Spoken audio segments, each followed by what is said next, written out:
Welcome back YouTube for another performance psychology video, and today's video is going to be on the topic of how to change your perception of the market.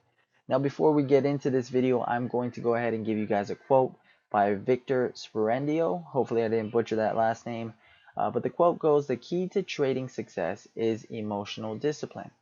If intelligence were the key, there would be a lot more people making money trading." Now, the reason we started with this quote is because you guys are going to see how discipline falls in line with today's video. So let's go ahead and get into it. Now, again, the video is going to be on how to change your perception of the market, and I'm going to give you guys an example of what took place for me this week, and we're going to kind of go in line with that. Now, let's go ahead and give you guys a real life scenario. I believe one day out of this week, it was probably Wednesday, I took a $2,100 loss in the matter of minutes. And yeah, while I know maybe for some that might be really huge and they haven't found themselves taking that big of a loss in minutes, I'm sure most can relate and understand taking losses really quickly. So let me break down to you all what happened. I usually look to take anywhere from 3 to 6 trades per session if the opportunity presents itself. But this day, I was watching the markets, missed some really good trades, didn't want to write down my missed trades, and as it drew close to lunchtime Eastern Standard Time, which is usually where I take a break, to eat breakfast, go on a run, do some weight training, I instead decided to place a trade outside of my rules, thinking I could make some quick money if this trade maybe works out for me. Of course, like we all know, that usually never works out well. But the thought that came to my head was, hey, I wanted to hit my daily goal, and I can't do that without taking any trades. So I thought I'd be okay with the risk. Unfortunately, I was not. My stop immediately got hit, and instead of just calling it a session there, or even before that at break even, which I should have done, I immediately got right back into a trade, and the losses started to build up as I continued to try and win back each trade, stacking my position sizes up. And in the matter of minutes, I was down by 2100. Now, this is more of an extreme situation than some end up putting themselves into, but it's a real life situation that tends to happen to everyone learning how to trade or even the best traders. Now, the real question is, how do we bounce back from a situation like this? Whether it be in the same day or the very next day or maybe even the next week. In my situation, it was the same day but not the same session.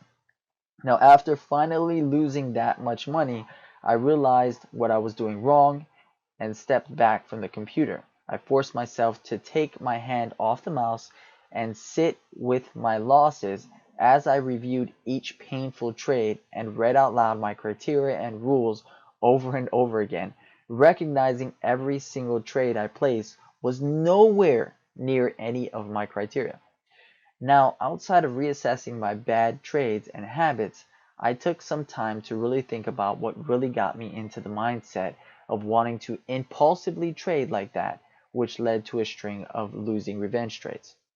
What I did realize was the increase of missed trades combined with the lack of trading opportunities thereafter was a perceived threat to me reaching my daily profit goal, which led to me emotionally reacting, which was followed up by the poor decisions that sabotaged my trading, costing me money, time, and confidence. So how can we handle ourselves differently?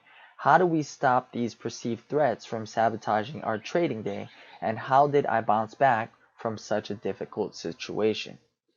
Of course, number one, you're going to want to follow your plan and rules. We've kind of touched up on this topic, but if you have a criteria for the trade, follow the criteria. If you have a routine and a game plan, which is to take a break, reset your mind, come back with a positive and confident mindset that would allow you to follow your rules to find some good trades in the next session, then you need to follow that game plan because you placed it there to strike a balance. And remember, like we said in the last video, living an unbalanced life for too long can lead to burnout. Too many times I hear traders say the markets make them feel frustrated, make them feel happy, make them feel scared, make them feel sad, make them feel angry, and so on and so forth. But to be honest, the market could never have that type of power Only we have that power to assign an emotion to the market. For example, if the markets are working with us, we feel happy, we feel confident, we feel excited, we feel empowered, and most of us feel like geniuses when the markets do what we think it will do. But if the market moves in a way we perceive as a threat, if it doesn't do what we want it to do, or if what I like to view as it's standing in our way of achieving our goals, we tend to react with emotions of fear, anger, frustration, and the market at this point just makes us feel altogether stupid, and we find ourselves working against the market rather than working with it because of our perception of the market being a threat instead of being an opportunity. So how do we turn these perceived threats into opportunities to take even the most drastic losses and turn them into strings of winners?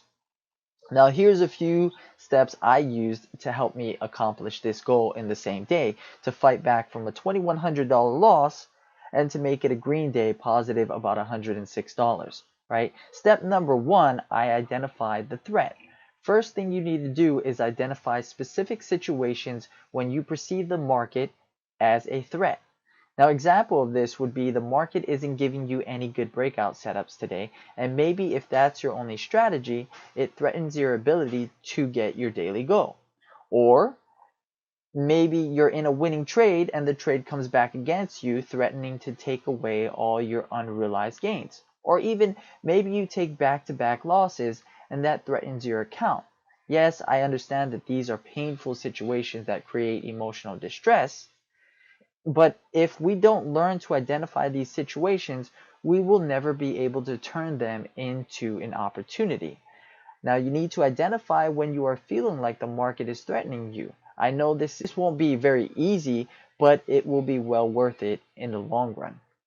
Step number two, use a trading journal. Now, I know we've talked about this, in the past couple videos, but specifically, in this trading journal, write down every time you perceive the market as a threat, specifically how it happened, how it made you feel, actions you took because of that feeling, the results of those actions, and your plan to avoid that in the future. Now, example could be I perceived the market as a threat when I applied my strategy and still took a loss. I took action by forcing a trade right after that, and the action resulted in me losing more money, and that loss then snowballed into a revenge trading, which ended up resulting in back-to-back losers, triggering my daily stop loss. And then from there, you're going to want to create an action plan to avoid this in the future. Now, the third step would be reflecting. Reflecting on what happened is most important, and the most important thing to do here is to reflect and read your journal at the end of the day, at the end of the week, and maybe even at the end of the month. What you will find is that your perceived threats are usually based off of your predefined expectations. Very important. Again, what you're going to find when you reflect on your journal is that your perceived threats are usually based off of your predefined expectations. Now, step number four, which is the last step, is action. Taking firm action here, making changes to your plan, your routine, your lifestyle, your diet, whatever needs to be done, you need to be taking clear action here and immediately, so you can remove these perceived threats from your trading day. And that's pretty much the steps I took that same day in a different session to go from 2100 negative to plus $106 positive for that same day, following my criteria and following these steps. So hopefully this gives you guys some insight on what you guys should be doing. Hopefully it helps out, and again, these videos are just to kind of help build you and to motivate you. So I appreciate everybody that subscribed to the channel, and that are giving great feedback to it, and I am grateful that it's helping you guys out a lot. If you guys did like this video, please go ahead and smash that like button. If you guys are not subscribed to the channel yet, please go ahead and subscribe. If you guys are, again, just want to thank you guys and let you guys know I'm grateful for you guys watching the videos, and it's helping you guys out a lot, so I'm really thankful for everything. You guys take care, you guys have a great weekend, and we will have another video up for you guys next week. Take care, guys.